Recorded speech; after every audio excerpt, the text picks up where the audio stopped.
Hi all. Today's topic of discussion is from 11th and the chapter journal. Journal में हमारा एक discount होता है, ट्रेड एंड कैश डिस्काउंट, जो मैं आपको थ्रू जर्नल एंट्री एक्सप्लेन करना चाह रही हूँ and how to calculate those discounts और how to post in the journal. That is the most serious task जो स्टूडेंट्स को लगता है, जिसको मैं एक छोटी सी वीडियो से कवर कर रही हूँ. आपका जो न्यूमेरिकल आता है, there are two types of discount, trade discount और कैश डिस्काउंट. ट्रेड डिस्काउंट तो जो भी आपकी सेल है या परचेज है, दोनों में जो ट्रीटमेंट है दैट विल रिमेन सेम. तो जो सबसे पहला काम आपको करना होता है कि फॉर एग्जांपल मैंने सेल्स ली है 50,000 की, सबसे पहले आपको ट्रेड डिस्काउंट लेस करना है. Your first step should be you have to deduct the trade discount whatever percentage has been given to. So I am taking 10% trade discount, that is 5,000. So our sales will be 45,000 that we have to record in our journal entry. देखिए 45,000 ये ध्यान रखना है क्योंकि ये जो sales given है this is the list price actually. That is the list price. List price में से सबसे पहला काम हमें ट्रेड डिस्काउंट लेस करना है. ट्रेड डिस्काउंट लेस करने के बाद ही जो हमारे पास सेल्स आती है या हमारे पास परचेज आती है वो हमें जर्नल एंट्री में सेल्स अकाउंट में रिफ्लेक्ट करनी है. अगर परचेज है तो परचेज आपका डेबिट होगा. सेकेंड स्टेप, 45,000 की फॉर एग्जांपल सेल्स है, उसमें ऐसा हो सकता है कि कुछ परसेंट पेमेंट आपका हो गया और कुछ परसेंट पेमेंट नहीं हुआ. यानी आपका 45,000 में से 60% payment you are going to receive through cheque. Rest of the payment के बारे में कुछ भी इंफॉर्मेशन नहीं है, यानी रेस्ट ऑफ द जो पेमेंट नहीं आई है that will be consider as credit transaction. तो हम लेके चलते हैं कि हमारे को 60% पेमेंट मिल गया, यानी 27,000 payment we are going to receive.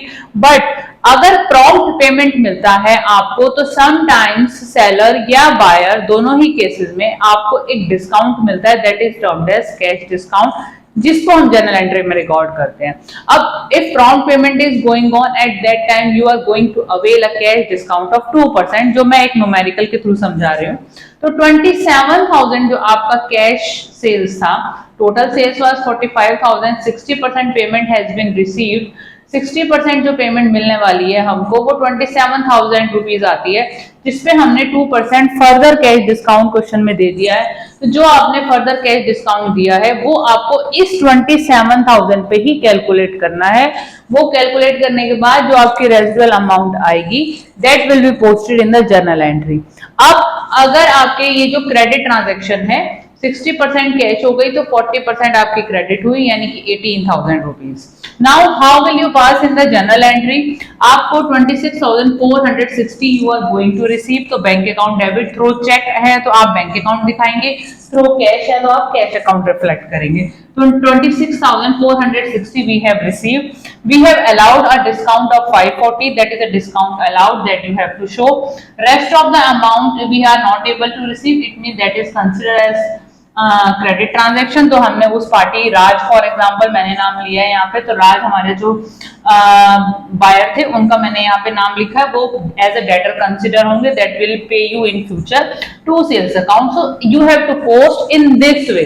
ये चीज ध्यान रखनी है, trade discount will not be recorded anywhere. You have to use trade discount for calculation purpose only. आप कैलकुलेट करें क्योंकि वो लिस्ट प्राइस पे आपको डिस्काउंट मिल रहा है. एक्चुअल सेल्स हुई है जो आपको वो आपकी 45,000 है. सेम तरीके से ही कैलकुलेशन आपको करनी है जब आपका क्वेश्चन आएगा जिसमें आपकी परचेजेस होती है. तो कैलकुलेशन दोनों पैटर्न में सेम है, बस आपको ये चेक करना है कि कितना ट्रेड डिस्काउंट है. रिमेनिंग अमाउंट पे आपको कैश डिस्काउंट लगाना है. हो सकता है पूरा पेमेंट आपको मिल रहा हो, पूरा प्रॉम्प्ट पेमेंट अगर आपको मिल रहा है तो पूरे पे कैश डिस्काउंट मिलेगा.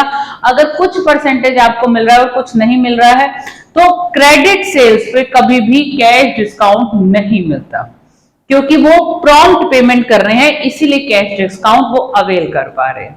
Happy studying.